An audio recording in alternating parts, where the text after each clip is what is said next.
Hello everyone, welcome back to my channel. On today's our video हम आपकी 7th class की science का chapter number 4 acid bases and salts को cover करने वाले हैं।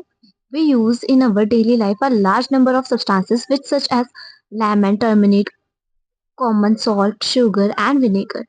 हम हमारी लाइफ में बहुत तरह की चीजों का इस्तेमाल करते हैं। नींबू, इमली, जो आम नमक हमारे घर में होता है, चीनी, विनेगर। विनेगर सिरका होता है, नूडल्स वगैरह में डलता होगा, में डलता है। Do they have the same taste? क्या इन सभी चीजों का जो स्वाद होता है वो एक ही तरह का होता है? Let us recall taste of some edible substances list in table 4.1। 4.1 के अंदर ना कुछ ऐसी चीजें जो कि हम खा सकते हैं, ठीक है। खाने वाली चीजें, एडिबल का मतलब ही होता है, ठीक है। If you have not tested any of the substance, taste it now and enter the result in table 4.1। अगर ऐसी कुछ चीजें जो तुमने नहीं खाई है, जैसे विनेगर हो गया, है ना, या फिर आंवला हो सकता है कि कुछ बच्चों ने नहीं खाया हो, तो उनका टेस्ट कैसा है आपको ये बताना है। सॉर है, बिटर है, या कोई और है। देखो, सॉर मतलब खट्टा, बिटर मतलब कड़वा, और एनी अदर में आपका मीठा, चटपटा, नमकीन, ऐसा कुछ आ जाएगा, ठीक है। इसके बाद है आपको कॉशन यानी वार्निंग दी जाती है कि do not taste anything unless asked to do. कुछ भी ऐसा अपनी मर्जी से टेस्ट करने की जरूरत नहीं है जब तक आपको कहा ना जाए। Do not touch anything unless asked to do so. और किसी भी ऐसी चीज को छूना भी नहीं है जब तक आपको ना कहा जाए। यानी जितनी भी चीजें मेंशंस है ना यहाँ पे, सिर्फ उन्हीं चीजों को आपको खाना है, ठीक है। एक्टिविटी 4.1 के अकॉर्डिंग है। फिर you find that some of the substances taste sour, some taste bitter and taste sweets and some salty. तुम देखोगे कुछ चीजें खट्टी हैं, कुछ कड़वी हैं, कुछ मीठी हैं, तो कुछ नमकीन सी हैं, ठीक है। अब हमारा टॉपिक आता है 4.1 जो कि है एसिड एंड बेसिस। एसिड, अब देखो एसिड क्या होते हैं, मैं आपको नॉर्मली बता रही हूँ। एसिड वो चीजें हैं जो कि खट्टी होती हैं, सौर होती हैं, ठीक है। और बेसिस वो चीजें जो कि बिटर होती है। ऑलराइट, अगर आप बी से बेस, बी से बिटर को याद करो ना, तो आपको इजीली याद रहेगा कि बिटर के अलावा क्या था, सौर था, तो एसिड का बचेगा।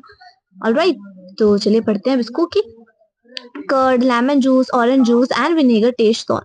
ये चीजें जो है कैसी स्वाद में आती है, खट्टी आती हैं, ठीक है, खट्टा होता है इनका स्वाद। तो these substances taste sour because they contain acid. वो हमें खट्टी इसलिए स्वाद में लगती है क्योंकि उनके अंदर एसिड होता है। The chemical nature of such substance is acidic. और इनके केमिकल नेचर की बात करें ना, तो ये होता है एसिडिक, ठीक है। देखो उनके अंदर एसिड्स होता है इसलिए वो खट्टी होती हैं, लेकिन उनका केमिकल नेचर क्या है, वो एसिडिक है, ठीक है। ध्यान से समझना। The word acid comes from the Latin word एकरे। ये जो वर्ड है ना एसिड, ये लैटिन वर्ड से लिया गया है जो कि है एकरे, विच मीन्स सॉर, जिसका मतलब ही होता है खट्टा, ठीक है। The acids in these substances are natural acid. जितने भी एसिड हमें यहाँ पे देखने को मिले हैं ना ऊपर, वो सभी के सभी नेचुरल एसिड्स हैं, ठीक है। What about baking soda? Baking soda के बारे में क्या राय है? Does it also taste sour? क्या वो भी खट्टा था? इट नो, इफ नॉट, अगर नहीं, व्हाट इज इट्स टेस्ट? तो उसका स्वाद कैसा है? Since it does not taste sour it means that it has no acid in it.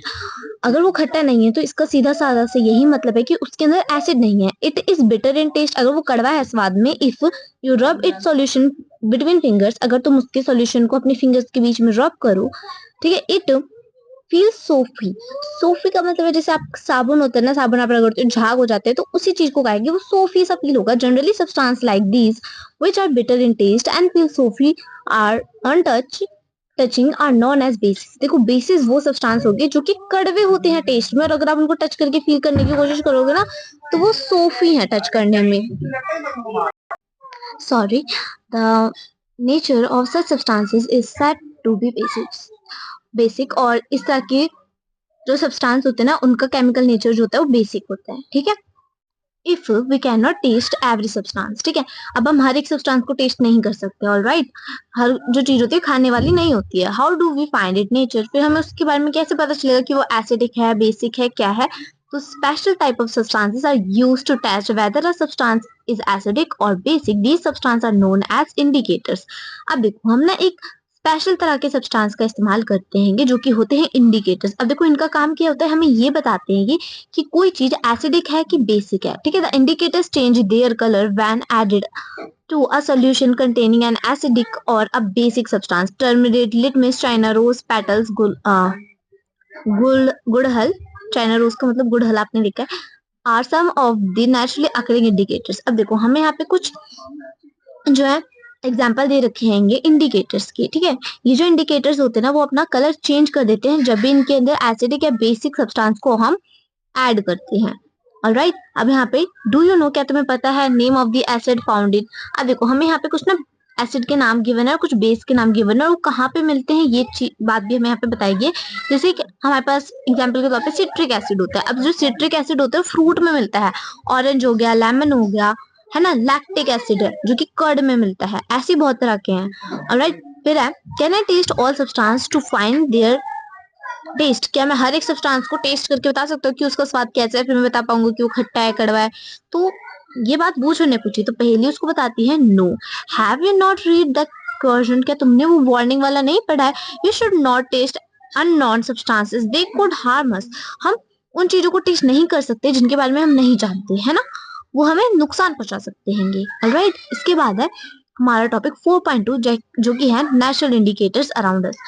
Natural indicators around us का मतलब है कि जो नेचुरली हमें ये बता सके कि कोई चीज एसिडिक है, बेसिक है, वो हमारे आसपास ही है, ठीक है। Litmus, a natural die, the most commonly use natural indicator it litmus.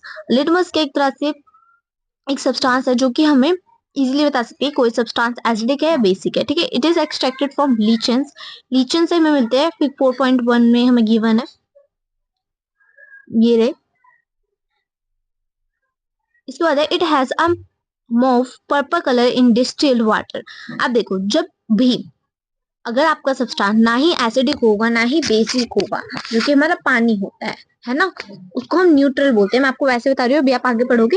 और जब आप इंडिकेटर को यानी इस लिटमस पेपर को पानी के अंदर डालोगे तो इसका कलर पर्पल ही रहेगा, ठीक है। When added to an acidic solution it turns red. और जब भी आप इस लिटमस पेपर को एसिड में डालोगे तो वो रेड हो जाएगा, और जब भी आप बेसिस में डालोगे तो वो ब्लू हो जाएगा। अब आप फिर से इसको याद कर सकते हो। देखो अगर वो एसिड में है तो वो रेड हो जाएगा, और अगर वो बेसिस में है तो वो ब्लू हो जाएगा। बी से बेस, बी से ब्लू, और बाकी एसिड का रेड हो जाएगा। ऑलराइट, आई होप आपको समझ आया होगा, है ना। इसके बाद है it is available in the form of solution. ये सॉल्यूशन के फॉर्म में हमेशा मिलता है, और in the form of strips of paper, और पेपर की स्ट्रिप्स यानी इस तरह की पट्टियों में भी अवेलेबल होता है। आपकी केमिस्ट्री लैब के अंदर भी आपको देखने को मिलेगा। Known as litmus paper, generally it is available as red and blue litmus paper, ठीक है। कुछ इस तरह से यहाँ पे हमें गिवन है। फिर एक्टिविटी 4.1 आता है जिसके अंदर आप चेक करते होगा न्यूट्रल सोल्यूशन के बारे में। देखो न्यूट्रल सोल्यूशन क्या होता है, वो सोल्यूशन जो कि अपना कलर चेंज ना करे, ठीक है। चाहे ना वो रेड में बदले ना ही वो ब्लू में बदले, वो वैसा का वैसे ही रहो, तो वो न्यूट्रल सोल्यूशन होता है, ठीक है। फिर turmeric is an another natural indicator. जो टर्मरिक यानी कि हल्दी होती है ना, वो भी एक तरह का नेचुरल इंडिकेटर है। एक्टिविटी 4.2 ये दावा करती है, ठीक है। आप एक घर पे ट्राई करके देख सकते हो। उसमें जो होते हैं ना उसके कलर चेंज हो जाते हैं। Then China rose as indicator, ये रहा चाइना रोज, गुड़हल का फूल, ठीक है। इसको भी आप यूज करके देख सकते हो। तो आप भी बता सकते हो कि कौन सा एसिडिक है, बेसिक है, इंडिकेटर है। राइट, ये तो इजीली अवेलेबल है। एक्टिविटी इस बाद हमारे पास एक टेबल आती है 4.2 की, जिसके अंदर आप टर्मरिक के इफेक्ट लिखोगे इन सभी चीजों के ऊपर और बताओगे कि वो एसिडिक है बेसिक है। राइट, इसके बाद हमारे पास एक्टिविटी 4.4 आती है जिसके अंदर आप effect on litmus paper, effect on turmeric paper, effect on China rose, यानी तीनों की तीनों चीजों को इकट्ठा लिखने वाले हो। ऑलराइट, देन हमारे पास आता है न्यूट्रलाइजेशन। ये पार्ट यहीं पे खत्म करती हूँ मैं। अब इससे जो आगे होगा वो पार्ट 2 में आपको देखने को मिलेगा, ठीक है। आई होप आपको एक्सप्लेनेशन अच्छी लगी होगी, समझ आई होगी। अगर आप ये चाहो कि मैं हर एक एक्टिविटी को माइंड इन डिटेल में जाके आपको समझाऊं, तो उसके लिए भी आप मुझे कमेंट सेक्शन में जरूर से बताइएगा। अगर आपको वीडियो अच्छी लगी हो तो make sure to like and subscribe my channel, because आपका एक सब्सक्रिप्शन मेरे मोटिवेशन के बराबर होता है। मिलते हैं नई वीडियो में, तब तक के लिए बाय, टेक केयर।